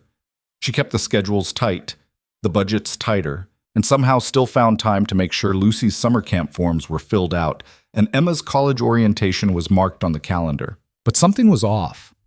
Ethan could feel it in the way Arya went quiet during dinner, the way she stayed up late working on her laptop, the way she looked at Emma when she thought no one was watching. One night in early August, after the girls had gone to bed, Ethan found Arya on the back porch with a glass of wine, staring at nothing. Hey, he said, sitting beside her. Hey, you've been distant lately. She didn't respond right away, just took a sip of wine and set the glass down on the railing. Emma leaves in 3 weeks, she said finally. I know. I'm not ready. Ethan put his arm around her. Nobody ever is. It's different for me. I've been her parent since she was 10. I don't know who I am without that.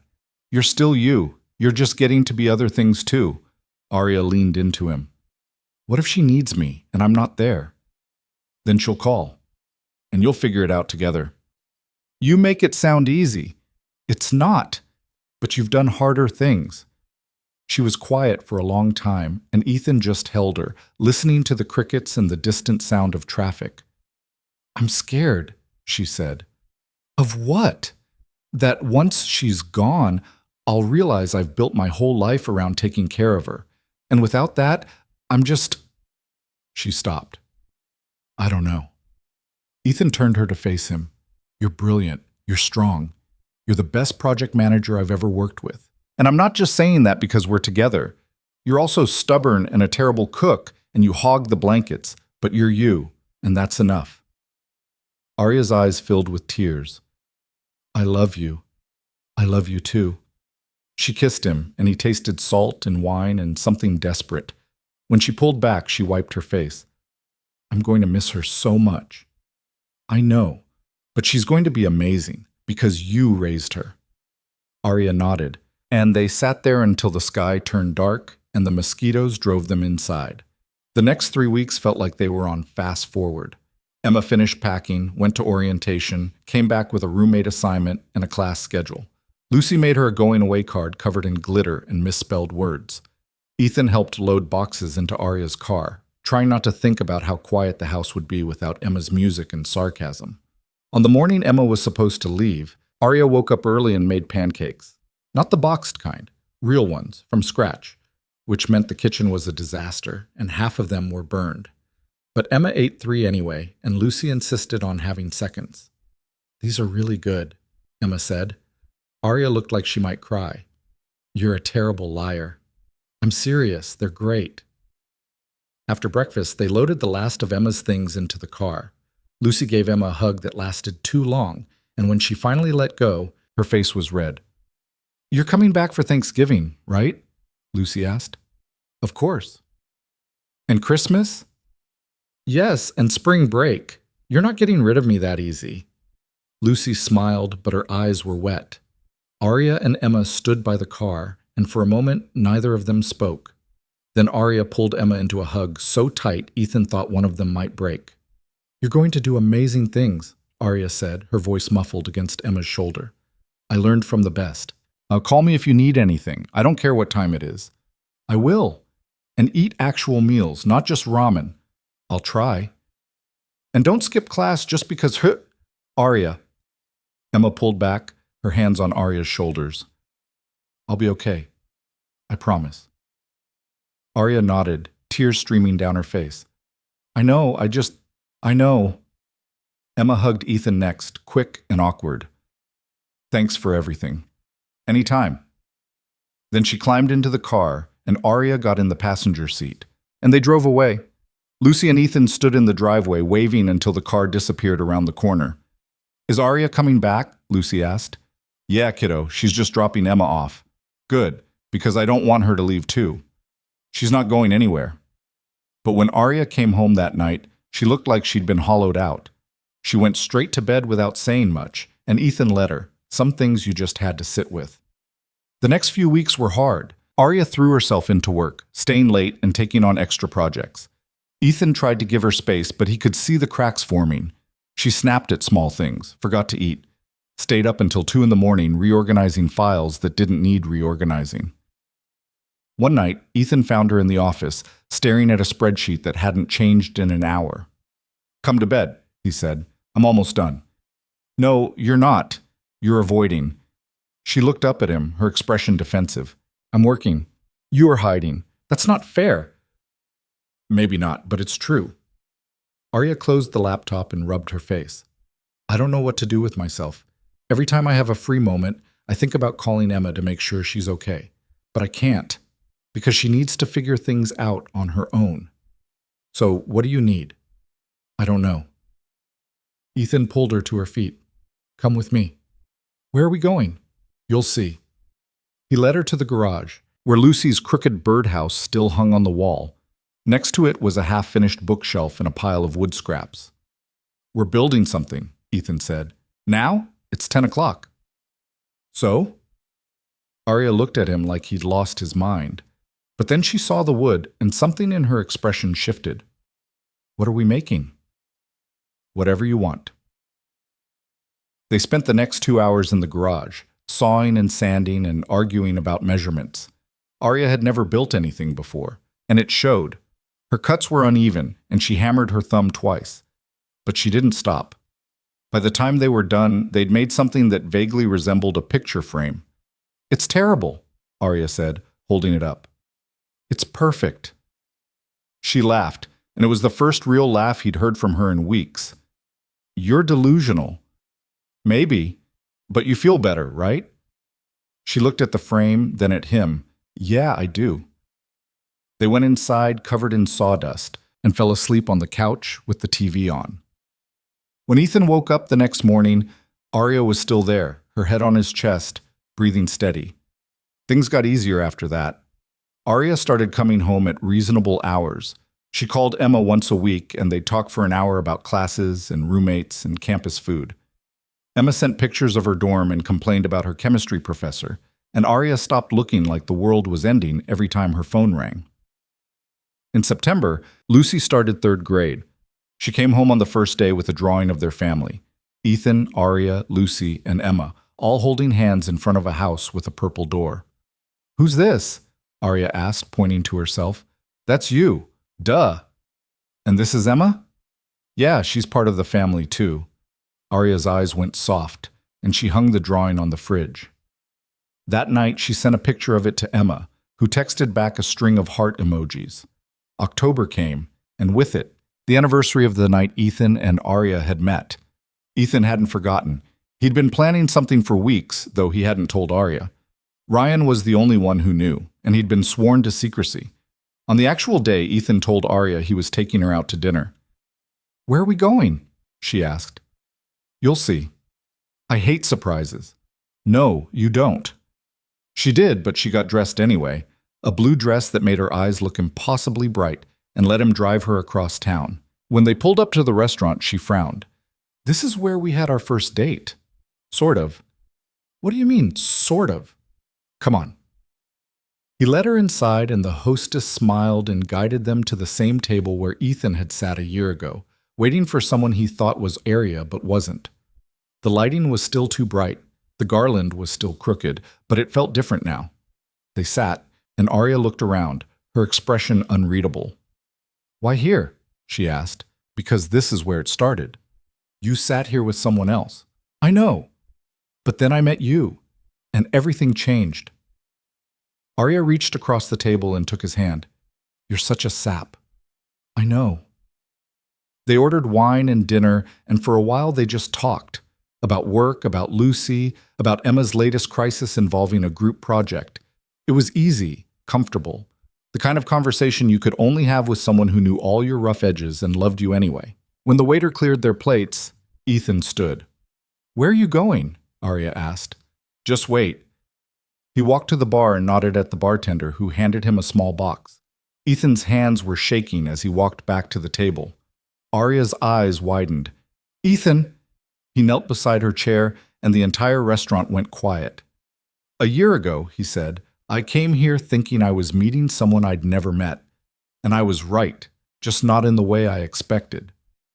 He opened the box, revealing a simple silver ring with a small diamond. You walked through a snowstorm to get here. You drove into danger to save Emma. You took a chance on a guy who didn't know if he'd ever be whole again. And you made me believe that second chances are real. Arya's hand was over her mouth, tears streaming down her face.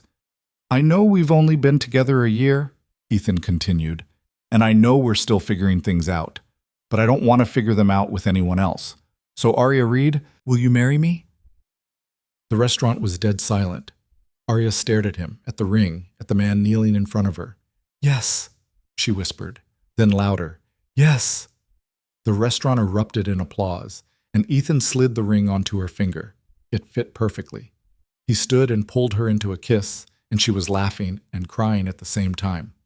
I can't believe you did this, she said. You hate surprises, remember? I love this one. They sat back down, and the waiter brought champagne on the house. Arya kept looking at the ring, twisting it on her finger like she couldn't quite believe it was real. When did you buy this? She asked. 2 months ago. 2 months? You've been carrying this around for 2 months? I was waiting for the right moment. And you chose the restaurant where you met someone else? I chose the restaurant where I met you. Arya laughed, shaking her head. You're impossible, but you're marrying me anyway. Yeah, I am. They drove home in a daze, and when they walked in, Lucy was waiting on the couch with Ryan. Did she say yes? Lucy asked, bouncing on the cushions. Arya held up her hand and Lucy screamed, I knew it, I knew it. Ryan grinned. Congratulations. You knew about this? Arya asked. Of course. Someone had to keep him from screwing it up. Lucy ran over and hugged Arya around the waist. Does this mean you're going to be my mom? Arya froze, and Ethan saw the emotion flash across her face. She crouched down to Lucy's level. If you want me to be, she said. I do. Then yeah, I'm going to be your mom. Lucy threw her arms around Arya's neck, and Ethan felt something in his chest crack open. This was what healing looked like, not forgetting the past, but making room for the future. Ryan left after a few minutes, and they put Lucy to bed. She made them promise to tell her every detail of the proposal in the morning, and Arya swore they would. When they were finally alone, Ethan and Arya collapsed on the couch. I can't believe we're engaged, Arya said. Me neither. I don't even know where to start. Do we set a date? Do we tell Emma? Do we... Arya. What? We don't have to figure it all out tonight. She took a breath. You're right. Sorry. I'm just... overwhelmed? Yeah. He pulled her close. We've got time. They called Emma the next morning, putting her on speakerphone so Lucy could hear. You're engaged? Emma shrieked. Oh my God! Congratulations! Thanks, Em, Arya said, smiling. When's the wedding? We don't know yet. Can I be a bridesmaid? Obviously. And can I bring my boyfriend? Arya blinked. Your what? Did I not mention him? Emma! Emma laughed. I'm kidding. Mostly. His name's Jake. We've been dating for like 3 weeks. It's not serious. Yet, Ethan said, and Emma groaned. They talked for another 20 minutes before Emma had to go to class. After they hung up, Arya stared at the phone. She has a boyfriend. Apparently. When did she grow up? Probably around the same time we stopped paying attention. Arya laughed, but her eyes were wet. I'm happy for her. Me too. They spent the next few months planning, not obsessively. Neither of them wanted a big wedding, but enough to make it real. They picked a date in late spring, right after Emma's semester ended. They decided on a small ceremony in the park where they'd gone ice skating. Lucy insisted on being the flower girl, and Emma agreed to be Arya's maid of honor. Ethan asked Ryan to be his best man, and Ryan accepted with a speech about how he'd been waiting for this moment since the day they met. You're insufferable, Ethan said, and yet, here we are. As the wedding approached, Ethan found himself thinking about Sarah more often, not in the painful, suffocating way he used to, but in a quieter way. He wondered what she'd think of Arya, if she'd approve, if she'd be happy that he'd found someone who made him laugh again. One night, he pulled out the box from the closet, the one with her ring and the photos. He sat on the bed, going through them one by one. There was their wedding day, both of them so young and clueless. There was Lucy as a baby, Sarah holding her with this look of pure wonder. There were vacations and birthdays and random Tuesday afternoons that had felt ordinary at the time, but were precious now. Arya found him there, surrounded by memories. You okay? She asked. Yeah, just remembering. She sat beside him, looking at the photos. She was beautiful. Yeah, she was. Do you ever regret this? Us? Ethan looked at her, surprised. Never. Really? Really, I love Sarah. I'll always love her. But that doesn't mean I can't love you too. Arya picked up one of the photos, Sarah and Ethan at the beach, both of them sunburned and grinning. I think she'd like me. I think she'd love you. Arya leaned her head on his shoulder. I hope so. They put the photos back in the box, and Ethan tucked it away again. Not forgotten, just resting. The wedding was perfect in the way that small, imperfect things often are. The weather cooperated, sunny, with a breeze that kept it from being too hot. Lucy walked down the aisle, scattering petals with the kind of enthusiasm that left half of them on one side. Emma stood beside Arya, looking impossibly grown up in a navy dress. Ryan handed Ethan the rings without dropping them, which Ethan counted as a win. When Arya walked toward him, Ethan felt his breath catch. She was wearing a simple white dress, her hair loose, and she was smiling like she couldn't help it. The ceremony was short. They exchanged vows they'd written themselves. Arya's were funny and sweet. Ethan's were sentimental and rambling, and when the officiant said they could kiss, Ethan pulled her close and the world disappeared. The reception was in the same park, under a tent with string lights and mismatched chairs. They danced and ate and laughed until their faces hurt. Lucy danced with everyone, including strangers, and Emma gave a toast that made Arya cry. At one point, Ethan found himself standing at the edge of the tent, watching Arya dance with Lucy. She was spinning her around, both of them laughing, and he felt something settle in his chest. Ryan appeared beside him. You did good, man. Thanks. I mean it. I wasn't sure you'd get here, but you did. Ethan looked at his best friend. I couldn't have done it without you. I know. You're welcome. They stood there for a while just watching. Then Ryan clapped him on the shoulder and wandered off to find more cake. Later, when the sun was setting and most of the guests had left, Ethan and Arya sat at one of the tables, her head on his shoulder. This was perfect, she said.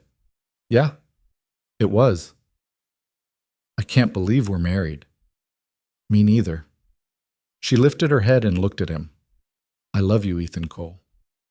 I love you too, Arya Cole. She smiled. That's going to take some getting used to. You've got the rest of your life. They sat there until the lights dimmed and Lucy fell asleep in Emma's lap. Then they packed up and went home, all four of them, and Ethan realized that this was what he'd been searching for all along. Not a life without pain, but a life where the pain had meaning, where loss made space for love. A year later, almost to the day, they were back at the same restaurant. This time, it was Lucy's idea. "We should go where you met," she said. "It's like our family tradition." Arya laughed. "We've been here once. So, now we're going again. That makes it a tradition." They couldn't argue with that logic, so they went. Same table. Same two bright lights. Same crooked garland, even though it was April. Lucy ordered spaghetti and got sauce all over her face. Emma, who was home for spring break, told stories about her classes and her friends, and the boy who turned out to be not as great as she thought. Arya and Ethan just listened, holding hands under the table. At the end of the meal, Lucy held up her glass of lemonade. "I want to make a toast." "Go ahead, kiddo," Ethan said. "To our family. Even though we're all weird and we don't match and we argue about pancakes. I love you guys." They clinked glasses, lemonade, water, wine, and Ethan looked around the table. At his daughter, who'd taught him that joy could exist alongside grief. At Emma, who'd become the sister Lucy never had. At Arya, who'd walked into his life during a snowstorm and stayed. "I love you guys too," he said. And he meant it, because love wasn't about finding someone perfect. It was about finding someone worth building something imperfect with. It was about taking broken pieces and fitting them together in a way that made sense, even when it didn't. It was about second chances and snowstorms and crooked birdhouses and proposals in restaurants with bad lighting. It was about showing up, even when you were scared, even when you didn't have all the answers. And sometimes, if you were very lucky, it was about discovering that moving forward didn't mean leaving the past behind. It meant carrying it with you, letting it shape you, and using it to build something new. Ethan had spent 4 years thinking that his story ended when Sarah died, but he'd been wrong. It was just the beginning of a different chapter. One where loss and love lived side by side, where broken people found each other and chose every single day to keep choosing. And that was enough. More than enough. It was everything.